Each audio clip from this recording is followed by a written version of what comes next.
Faster Praveen Pragadala మృతి పట్ల అసలు మీరు ఏమనుకుంటున్నారు? అది యాక్సిడెంట్, కానీ రాజకీయ పార్టీలు దాన్ని రాజకీయంగా వాడుకుందామని ట్రై చేశారు, కానీ అది వాస్తవం కాదు. ఎలాగా అసెంబ్లీలోకి వచ్చి రాజకీయం చేయలేరు కాబట్టి బయట ఉన్న రాజకీయం చేస్తున్నారు నాయకులు. కక్షపూర్వకంగా ఏమైనా ప్లాన్ చేసి మర్డర్ చేశారా లేదా ఈ ప్రమాదం శాతం వైన్ షాప్కి వెళ్ళాడు, మందు బాటిల్ కొనుక్కొచ్చాడని కొంతమంది అంటున్నారు. అక్కడ కానిస్టేబుల్ చూశారని కొంతమంది చెప్తున్నారు. అసలు ఎవరు ఏం చెప్తున్నారు అనేది పూర్తి తెలియదు. ఇప్పుడు మన పోస్ట్ మార్టం రిపోర్ట్స్ ఇవన్నీ పోలీసుల ఎంక్వైరీని బట్టి మనం చెప్పాలి తప్ప దాన్ని రాజకీయం చేసి రాజకీయం పబ్బం గడుపుకోవాలని చూడటం మాత్రం అది మంచి పద్ధతి కాదని నేను భావిస్తున్నాను. ఇది అంతా జగన్మోహన్ రెడ్డి అందుకో చేసిన పనే తప్ప ఇంకోటి ఎవరు చేసింది కాదు. దీనికి కుటుంబ ప్రభుత్వానికి ఏమీ సంబంధం లేదు. ఆ దర్యాప్తులో తేలుతుంది.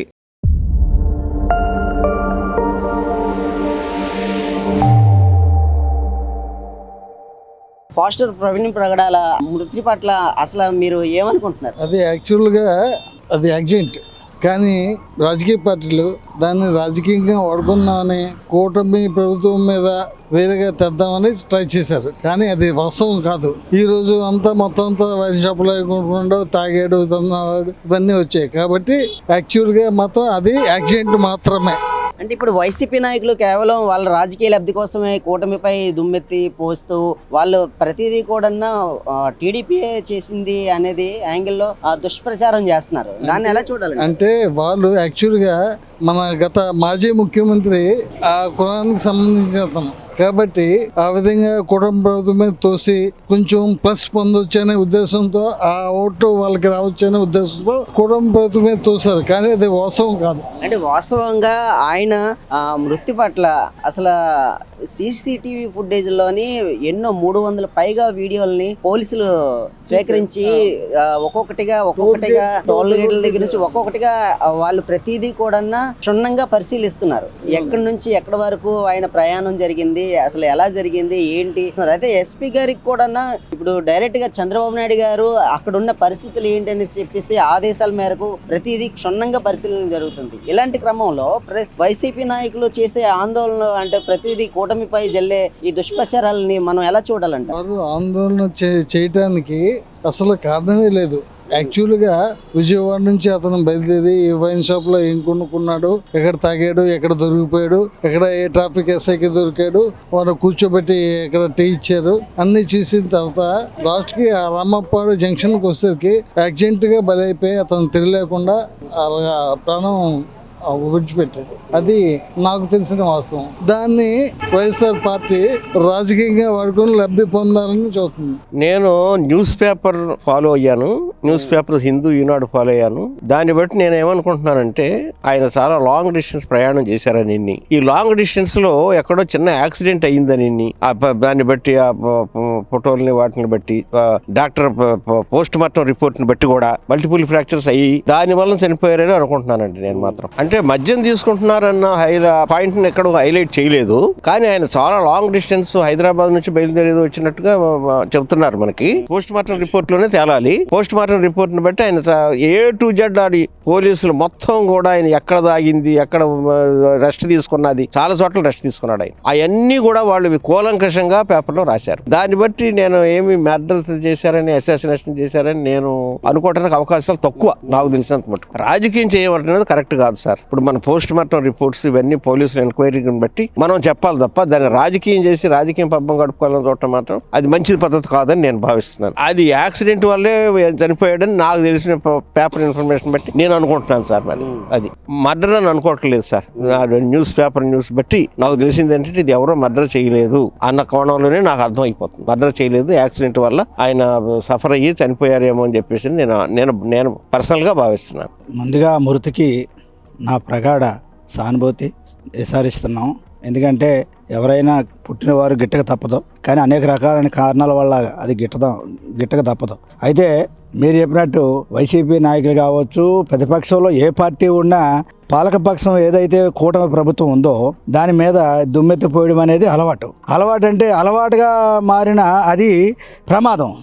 నిజాలు తెలుసుకొని మనం సోషల్ మీడియా ద్వారాగానో ఇంకోటి ద్వారాగానో అన్న ఆలోచనతోటి వీళ్ళు చేస్తున్నారే తప్ప నిజంగా ఆయన మృతి ఎప్పుడైతే ఆయనకి ప్రమాదం ఇలా జరిగిందో, యాక్సిడెంట్గా జరిగిన మరుక్షణమే మరి మన ముఖ్యమంత్రి నారా చంద్రబాబు నాయుడు గారు వెంటనే ఎస్పీ గారిని, అక్కడ ఉన్న జిల్లా ఎస్పీ గారిని వెంటనే ఫోన్ చేసి ఆదేశించి ఇమ్మీడియట్లీగా దాని మీద నిజం నిగ్గి తేల్చాలన్నారు. దాని వాస్తవాలు బయట పెట్టమన్నారు. ఎందుకు ఆయన అలా అంటే చెప్పరు కదా. నిజంగా దాని మీద హోంశాఖ కూడా పనిచేస్తున్నారు. దాని మీద అన్ని డిపార్ట్మెంట్లు కూడా సీసీ కెమెరాల ఫుటేజ్ తీసుకుంటున్నారు. ఎక్కడి నుంచి ఎక్కడికి వెళ్ళాడు, ఎక్కడి నుంచి ఎక్కడికి వచ్చాడు, ఏ టైంలో ఏం కొన్నాడు, ఏం తీసుకున్నాడు, అక్కడ కానిస్టేబుల్ గారు పడిపోయి ఉంటే ఏం చేశారు, ఆ సీసీ కెమెరాలు బోల్డ్ ఉన్నాయి. ఇదంతా ఫేక్ ఏమీ కాదు.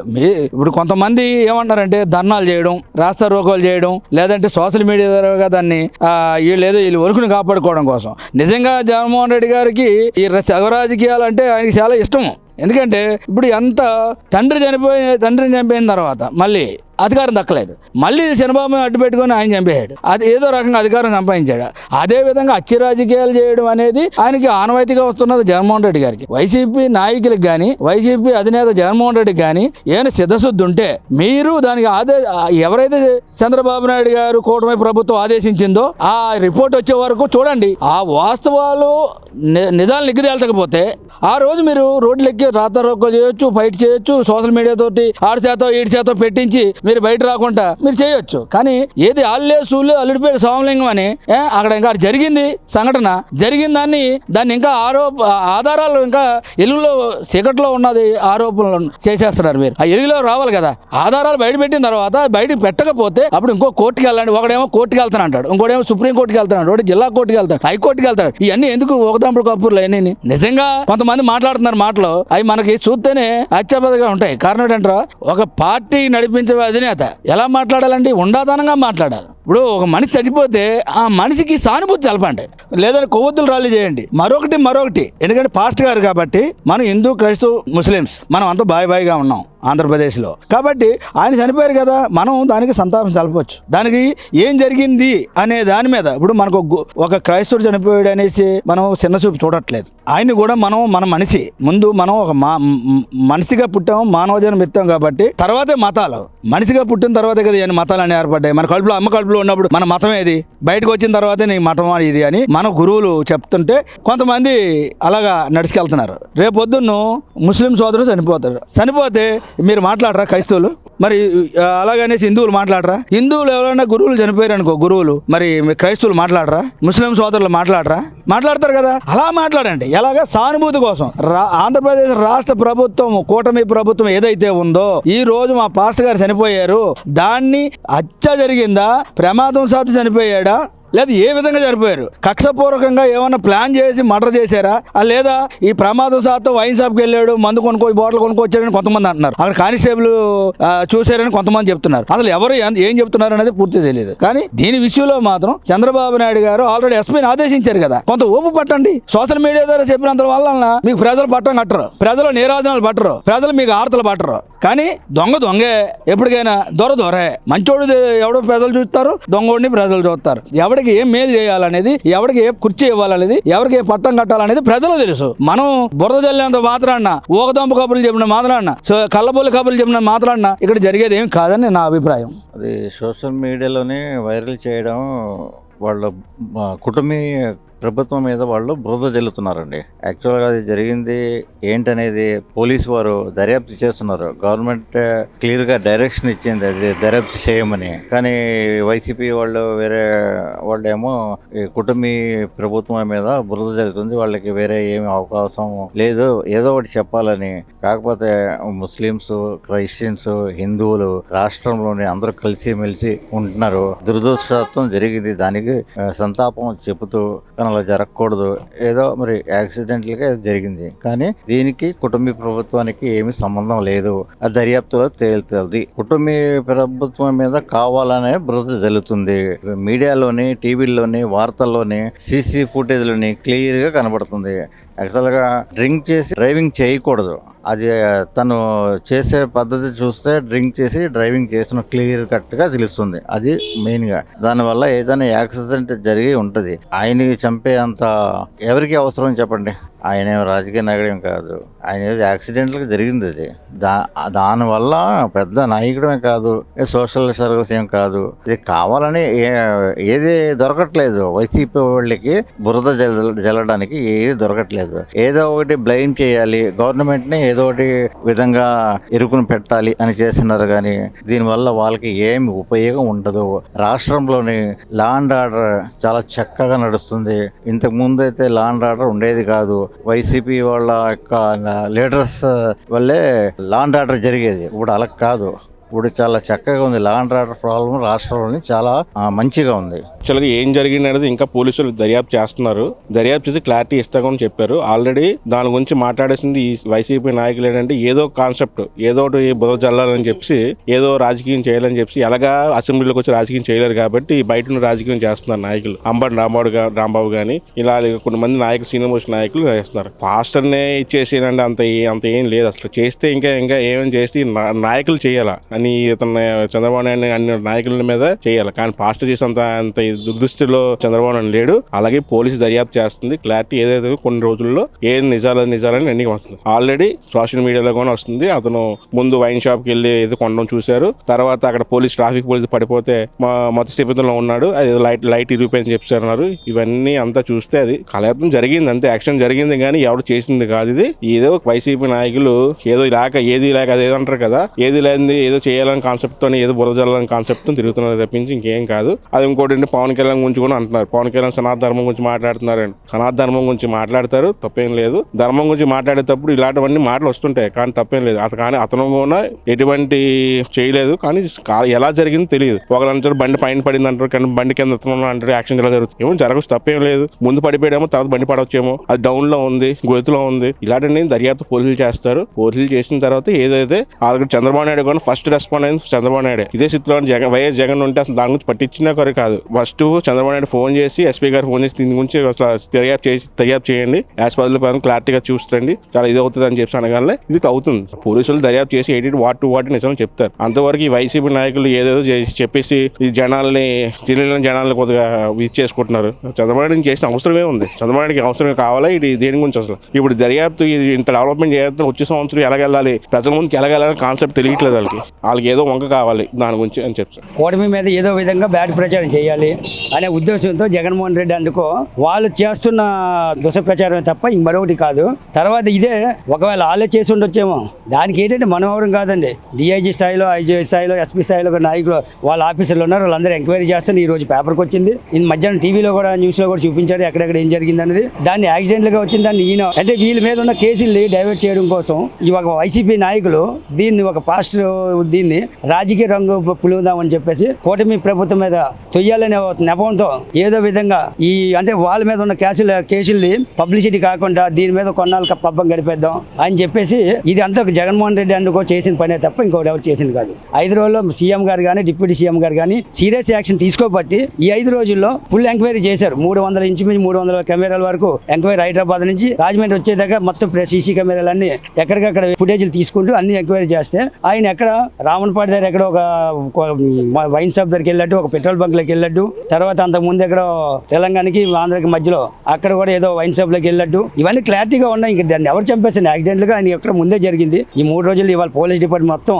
ఎక్కడ అక్కడ తెలంగాణ కానీ ఇటు ఆంధ్ర పోలీసులు కూడా మొత్తం ఫుటేజీలు అన్ని చూపించారు. దేనికి అది క్లారిటీగా ఈ మొత్తం మ్యాప్తో సైతం ఈనాడు పేపర్ కానీ, ఆంధ్రజ్యోతి కానీ ఈవెన్ అన్ని పేపర్లో రాశారు. సాక్షి అంటే ఒక దొంగ పేపర్, ఇంకా దాన్ని ఎవరు పట్టించుకోలేండి. ప్రవీణ్ పగడాల ఆయన ఒక పాస్టర్, ఈ మధ్యన ఆయన ఏదో చనిపోయిన దాన్ని హత్యగా భావించి కొంతమంది దాని మీద క్రైస్తవ సంఘాలు రాజమండ్రిలో ఒక ప్రొడక్షన్ చేశారు. ప్రభుత్వం కూడా చాలా సీరియస్గా దాని మీద విచారణ చేస్తుంది. దానికంటూ ఒక సిస్టమ్ ఉంది, ఆ సిస్టమ్ నడుస్తూ ఉంది. అందులో భాగంగానే ఈరోజు మళ్ళీ ఈ పాస్టర్కి ఏదైనా అక్కడ రాజమండ్రిలో ఏదో జనాలు వచ్చారు, క్రైస్తవ సంఘాలు వచ్చారు, దాన్ని రాజకీయంగా ఓన్ చేసుకుందామని వీళ్ళు భావిస్తే అది మూర్ఖత్వం. సోషల్ మీడియాలో అంటారా, సోషల్ మీడియాలో ఈ మతపరమైనటువంటి విద్వేషాలు, కులపరమైన విద్వేషాలు, లేదా 2 మతాల మధ్య చిచ్చు పెట్టడానికి పనిపాట లేని వెధవలు వాటి విషయాలు లోతుగా ఆలోచన చేయకుండా మిడిమిడి జ్ఞానంతో వాళ్ళు ఏదో సోషల్ మీడియా ఉంది కదా ఆ వేదికని దుర్వినియోగం చేస్తున్నారు. అది తప్పది. కానీ ప్రవీణ్ పగడాలనేది హత్య వెనుక ఏ ప్రభుత్వం లేదు, ఏ పార్టీ లేదు. లేదు. ఇప్పుడు ప్రజల్లోకి ఎలా వచ్చిందంటే యాక్సిడెంట్ అని వచ్చింది, అందరికి తెలిసింది ఈ రాష్ట్ర ప్రజలందరికీ. తర్వాత దాని మీద అనుమానాలు వచ్చి దాన్ని హత్య కేసుగా వాళ్ళు ఆరోపణ చేయమైంది, హత్య కేసుగా ప్రభుత్వం కూడా హత్య కేసుగానే రిజిస్టర్ చేసింది, దాని మీద ఎంక్వైరీ జరుగుతుంది. అది హత్య అయినా ప్రభుత్వం సీరియస్ గా తీసుకుంటుంది, 1 or 2 days తేలిపోద్ది. సో దాని మీద కాంట్రవర్సీ చేయడం అనేది మంచిది కాదు. ఎవరైనా సరే ఒకవేళ ఆయనకి ఎవరైనా పనులు గట్టు ఉంటే ఒకవేళ హత్య చేసినా చేయొచ్చు, చెప్పలేము. ఆయన హైదరాబాద్ నివాసి, హైదరాబాద్ నుంచి రాజమండ్రి వస్తున్నాడు. హైదరాబాద్ నుంచి రాజమండ్రి వచ్చే లోపు మీరు అన్నట్టు అనేక సీసీ కెమెరాలు ఉంటాయి. నెక్స్ట్ మధ్యలో ఆయన మందు తాగినట్టు వచ్చింది. మందు తాగడం తప్పేం కాదు, ఆయనకు అలవాటు ఉంది, అలాగే ఆయన తాగుతున్నాడు. ఈ నేపథ్యంలో ఆయన మందు ఎక్కువయ్యి లేదా సెల్ఫ్ యాక్సిడెంట్ అయిందా, లేదా ఎవరినైనా ఈయన ఏమైనా గుద్దాడా, లేకపోతే డివైడర్ గుద్దాడా, లేదా దేని గుద్దాడా, అదంతా ఎంక్వైరీ చేయాలి. కాబట్టి ఇప్పటికైతే అది హత్య కాదన్నట్టు జనాల్లోకి ఉంది, ప్రజల్లోకి. హత్య అయితే కాదు. ఏదేమైనా పాస్టర్ ప్రవీణ్ పగడాల అనుమానాస్పదంగా మరణించడం అందరికీ బాధాకరం. ఇంకా ఈ ప్రభుత్వం ఆయన మరణాన్ని విచారణకి ఆదేశించింది. కూటమి అధినేత చంద్రబాబు నాయుడు గారు ఈ నిజాలని నిగ్గు తేల్చాలని చెప్పి డీజీపీని ఆదేశించారు. దీన్ని అలుసుగా తీసుకొని ప్రతిపక్ష పార్టీ, అంటే ప్రతిపక్ష హోదా కూడా లేదు ఆ పార్టీకి, ఏదో రాజకీయం చేయాలి, ప్రభుత్వం మీద బురద జల్లాలి అనే దురుద్దేశంతో ఈ మరణాన్ని ప్రభుత్వం మీద తోసేస్తే మనకేదో మైలేజ్ వస్తుందని పకటకలకు అంటున్నారు. కేసు పోలీసులు వారు సీసీటీవీ ఫుటేజ్లు పరిశీలించారు. కొంతవరకు దర్యాప్తు పురోగతి సాధించింది. విచారణ దశలో ఉండగా ప్రతిపక్ష పార్టీకి కూటమి ప్రభుత్వం మీద అభాండాలేయడం రివాజుగా మారింది. ఏదేమైనా నిజం తేలే వరకు ఓపిక, సంయమనం పాటించాలి. ప్రభుత్వం తాలూకా ఇన్ఫర్మేషన్ ఏంటంటే ఏదైనా చట్టపరంగా దోషుల్ని బోన్లో నించోపెట్టమని చెప్పి అధికారులకి పకడ్బందీగా ఆదేశాలు జారీ చేయడం అయింది. ఈ విమర్శల్ని కూటమి ప్రభుత్వం పట్టించుకోని అవసరం లేదు. ఆయన 2-wheeler మీద ప్రయాణిస్తూ ఏ మార్గంలో వెళ్ళాడో ఆ మార్గంలో పోలీస్ శాఖ వారు సీసీటీవీ ఫుటేజీలు పరిశీలించడం జరిగింది. కొంచెం ఆవేశంగా కూర్చుంటే ఒక షాప్ ముందు పోలీసు వారు వాళ్ళు పలకరించి ఆయన్ని ఎక్కడి నుంచి వచ్చారు ఏంటి అని వివరాలు కనుక్కొని ఒక పార్కు ప్రాంతంలోకి తీసుకెళ్లి ఇక్కడ సేద తీరండి అని చెప్పి తేనీరు కూడా ఇచ్చి సిబ్బంది తర్వాత నేను వెళ్తానని చెప్పి ఆ పోలీస్ సిబ్బందితో చెప్పారు. సీసీటీవీ ఫుటేజ్లు ప్రస్ఫుటంగా కనిపించినా సరే ఈ వైఎస్ఆర్సీపీ నాయకులు వాళ్ళ మీడియాలో ఏదో హత్య జరిగిపోయింది, దీన్ని కూటమి ప్రభుత్వం మీద తోసేద్దామని నెపంతో ఆరోపణలు చేస్తున్నారు తప్ప ఆ ఆరోపణలో ఎటువంటి నిజం లేదు. కేసు అయినా విచారణ దశలో ఉండగా లేనిపోని ఆరోపణలు చేయడం ఆ పార్టీకి పద్ధతి కాదు.